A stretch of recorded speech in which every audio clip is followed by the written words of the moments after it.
When it comes to the question of what gives our currency value, people normally assumed it was backed by gold into recent years here in the United States.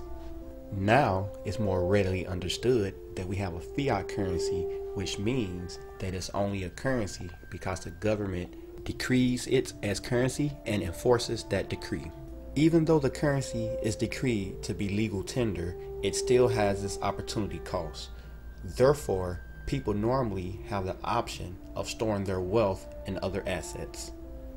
Due to this fact, if a government ever decides to expand its money supply further than the goods and resources require, people tend to find other venues of investment. Therefore, when a nation puts itself in a situation where it has to expand its money supply far beyond the requirements of goods and services just to throw into a financial black hole, leads to high inflation and or hyperinflation by people abandoning the currency through international finance and trade or rush to hard assets. Here in the United States, our currency plays a special role as a reserve currency, as if it was backed by some type of valuable commodity or asset.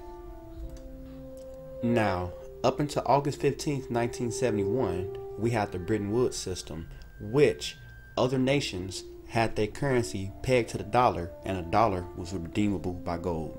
Now, other nations' currencies are still pegged to the dollar, but now the valuation of the dollar is closely based to the supply and demand factors of oil. This is accomplished by pricing oil internationally in dollars, forcing other nations to hold dollar reserves just to purchase crude oil for their nation. And on the other hand, it forces oil producing nations to only accept dollars, forcing them to also hold reserves as dollars.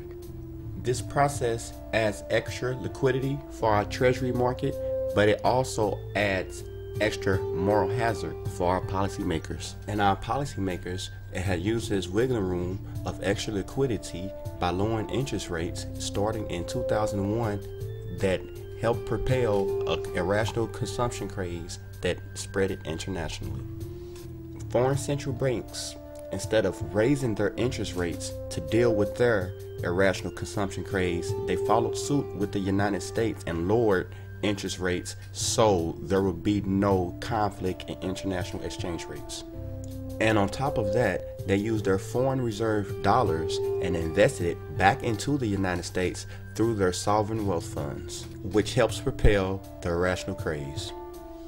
A foreign country such as Brazil, Russia, India, or China have the option to take their U.S. foreign reserves and buy other currencies or commodities with those reserves, which will lower the US dollar valuations.